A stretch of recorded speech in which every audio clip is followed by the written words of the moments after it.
Bonjour à tous et bienvenue dans votre émission Direct Santé. Direct Santé qui est dédiée à la santé et au bien-être de toute la famille. Donc, nous vous informons sur de nombreuses pathologies de traitement ou encore de gestes nécessaires pour préserver une bonne hygiène de vie. La vision délivre des informations capitales pour notre quotidien, donc se déplacer, lire, écrire ou observer. De nos cinq sens, c'est la plus sollicitée. L'œil est un système optico-complexe qui naturellement est parfois imparfait. On parle alors d'un défaut visuel. La myopie n'est pas une pathologie oculaire, c'est-à-dire une maladie des yeux.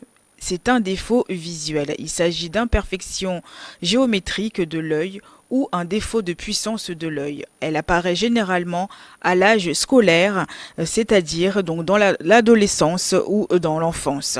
Donc pour mieux connaître qu'est-ce que c'est que la myopie, donc nous avons fait appel au professeur lieutenant-colonel Ayena Didier, qui est ophtalmologiste, qui nous expliquera donc qu'est-ce que c'est que la myopie. Puis en deuxième partie de l'émission, Alexandra posera vos questions que nous avez envoyées sur notre numéro WhatsApp, le plus 228 79 84 27 52.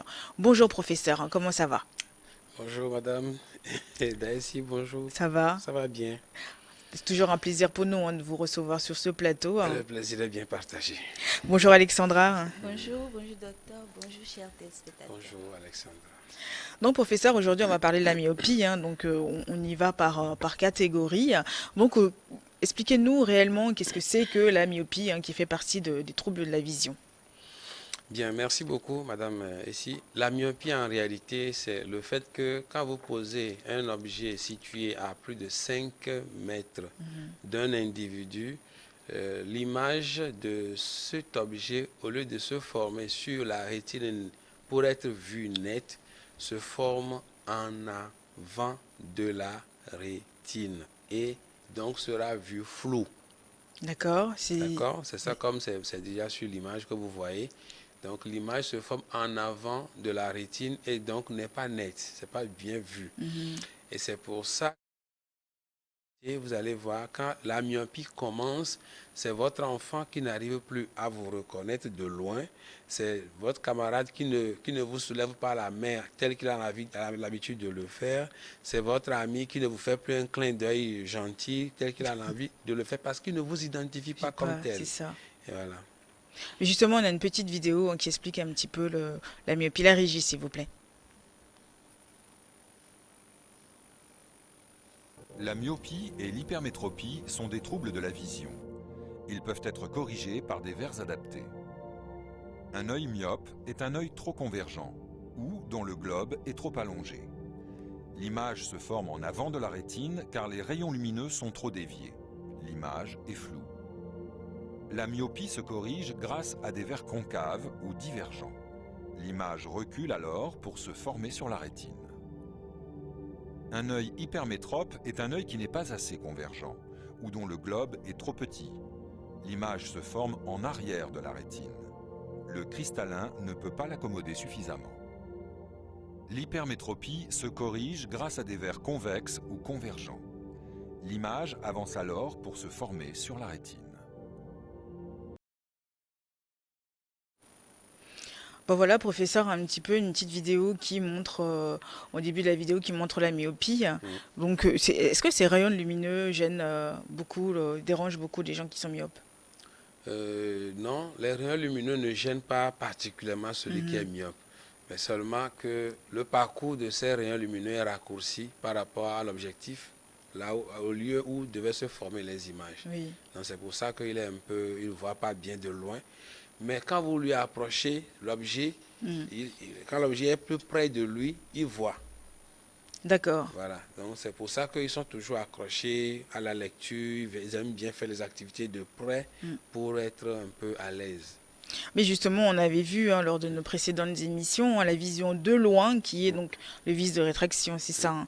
Donc du coup, oui, là, la myopie, là, ça, c'est vraiment pour mieux voir de près. Donc en gros, c'est pour ça que des fois, on a des lunettes Ah oui, oui, un peu énormes là, avec les... Maintenant, ça a évolué, ce n'est plus Ça a énorme. évolué, Ouais, oui. ça a évolué. Parce qu'avant, à l'école, c'était pas ça, hein. Ouais, Quelqu'un c'était... qui avait des verres, on voyait des gros les yeux, c'était pas trop ça. Et justement, comment on diagnostique la myopie hein, quand les patients viennent chez vous? Bon, la myopie, pour diagnostiquer la myopie, déjà, le patient vient avec ses plaintes. Oui. Il vous dit, ah, je n'arrive plus à voir les gens, je n'arrive plus à lire au tableau, je n'arrive plus à lire les panneaux indicateurs de ville ou de direction, de vitesse dans la rue. Je n'arrive plus à reconnaître les gens qui m'étaient familiers hier, même ses collègues, ses patrons. Donc, ça crée parfois des problèmes sur le plan social. Maintenant, quand il vous dit ça, nous, on appelle ça les signes fonctionnels. Donc ça nous alerte un peu, on se dit, bon, on va aller voir de quoi il s'agit. On fait la mesure de l'acuité visuelle.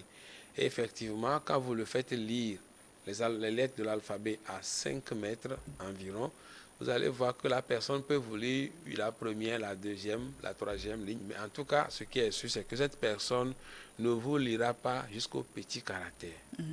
Donc, elle va s'arrêter à un certain niveau. Maintenant, quand vous le faites lire dans le trou sténopéique, qui est un élément d'examen, c'est un petit trou de 1 mm environ de diamètre à travers lequel l'œil fixe. Et ça, on interroge directement la macula. Quand vous le faites lire par là, il vous sort 10 dixièmes. Ah oui. Ah oui, vous dites, mais ça, c'est une myopie. Maintenant, vous pouvez aller faire maintenant l'autoréfractométrie sous cycloplégie ou non. Et vous allez voir que l'appareil vous indique la puissance des lunettes et lentilles qu'il faut mettre à cette personne pour que la personne puisse bien voir de loin. Et vous voyez devant le signe de la puissance du verre à mettre, on met moins. C'est-à-dire qu'il faut mettre un verre concave. C'est-à-dire c'est un verre qui est évasé. Ok. Et du coup, qui est touché par la myopie? Bon, la myopie, tout le monde peut être touché. On a deux gros pics. Oui. Il y a d'abord l'adolescence, parce que ça va avec la croissance. L'œil étant aussi un organe qui croît et prend souvent des dimensions qui peuvent être démesurées par rapport à ce que la physiologie recommande. Et en ce moment, l'enfant fait une myopie d'adolescence. Mais après, quand on le corrige, tout peut redevenir encore normal. La deuxième vision, on parle de deuxième vision chez les personnes âgées. Donc les gens qui développent une cataracte, sont au-delà de 55 ans, 60 ans, qui subitement vous disent que j'arrive à bien lire de près, mais de loin, il est handicapé. Donc du coup, nous on appelle ça la seconde vision. Donc, la cataracte a créé ce qu'on appelle une myopie d'indice. Donc les indices, c'est comme le rapport entre l'air et un milieu, entre l'air et l'eau par exemple. Oui. Il y a une différence de puissance de réfraction entre les deux milieux. Donc vous allez voir que quand c'est comme ça, l'homme qui avait une puissance de réfraction connue, avec la cataracte va développer un nouveau indice de réfraction. Et donc ça va créer une autre anomalie. Alors que son œil ne peut pas s'élargir ni se rétrécir. Donc du coup, ça va créer une myopie d'indice. Voilà les deux pics que nous connaissons. On parle touche les hommes comme les femmes. Tout le monde, oui. Mais en priorité les femmes, je ne sais pas pourquoi. Mais pourquoi? Mais je ne sais plus dans quelle émission l'autre fois, Alexandra, je ne sais pas si vous vous rappelez, on parle encore de... touche plus les femmes que les hommes. Ah oui, c'était Goitre. Goitre aussi, on parlait de ça. Ah oui, Goitre, c'est essentiellement les femmes que ça touche. Oui, mais on a énormément de problèmes, nous, hein. Franchement. Les hommes aussi en ont, oui, mais pas beaucoup. En leur lot. Hein. Ah oui, pas beaucoup. Vraiment. Mais professeur, on parle de prévalence de la myopie dans les différentes populations qui varient selon l'âge, l'origine, l'origine géographique, l'environnement. Et chez nous au Togo, y a-t-il autant de monde touché par la myopie? Eh oui.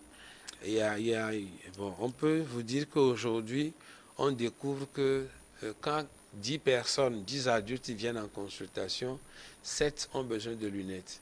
Et parmi ces 7 qui ont besoin de lunettes, au moins la moitié sera myope. Bon, la myopie va un peu avec notre sédentarité aujourd'hui. En fait, la myopie, c'est une maladie qui est liée aussi au comportement et au mode de vie. Si vous aimez rester toujours dans les environnements clos, vous allez développer une myopie facilement. Pourquoi? Oui, parce que l'œil n'est plus habitué, l'œil n'est plus sollicité à voir de loin, à voir au loin.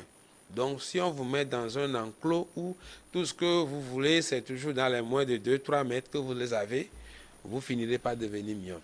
Les habitudes, quoi. Les habitudes, voilà. Donc, c'est pour ça qu'il faut laisser les enfants dans la cour, étudier dans la cour, jouer un peu au ballon. Ça leur permet de solliciter la vision de loin. De loin. Et ça peut même corriger le problème. Et comment apparaissent les signes? Les signes, c'est souvent un enfant qui voyait très bien, qui pouvait lire, tel que vous avez écrit à la télé, là. Oui. Trouble de la vision, il pouvait lire. Mais aujourd'hui, quand la myopie commence, puisqu'il est dans le canapé, il est à peu près à 3-4 mètres du poste téléviseur, il n'arrive plus à lire. Il me dit, papa, je ne sais pas ce qui est écrit là-bas. Je vois direct santé, mais le reste là, je n'arrive pas à voir. Il fallait un indicateur. Donc non, carrément, en salle, il n'arrive pas à voir ce que l'enseignant a écrit au tableau. Donc voilà les indicateurs également pour vous dire l'enfant en train de développer une faible vision de loin. Mais c'est pas dû aux tablettes qu'ils ont Non, c'est l'habitude vrai de... que les tablettes peuvent être des facteurs, aujourd'hui des facteurs déclenchants, puisque les tablettes, on les a toujours de près. De près, oui. Donc on n'a jamais eu de tablette de loin. Donc on est là en train de tapoter dessus tous les jours. Et donc du coup, notre système va fonctionner tout à fait dans la vision de près au lieu d'être bien aussi dans la vision de loin. Donc ça peut contribuer, mais sans être... c'est un facteur qu'on peut facilement contrôler. Et justement, comment elle évolue, la myopie? Comment ça évolue? Bon, la myopie évolue avec l'âge de la personne et la croissance du globe. Donc quand vous commencez, si on ne dit pas à l'œil qui est en train de partir plus qu'il n'en faut, si on ne lui dit pas, ah, tu es en train d'aller trop loin, pour mettre les verres correcteurs, l'œil va continuer. Et ça va, on a des gens dans ce pays qui ont plus de moins 13 de dioptrie de myopie. Hein. Les gens vont nous dire que la myopie, c'est la maladie des Blancs. C'est faux. Il y a des Togolais, Togolaises qui ont d'énormes myopies. J'en ai connu. Et on en a encore sous la main qu'on gère. Donc, c'est vous dire que c'est une maladie qui est arrivée chez nous, sérieusement. Il faut qu'on fasse attention un peu dans les approches et voir l'ophtalmo le plus vite possible dès que les symptômes apparaissent.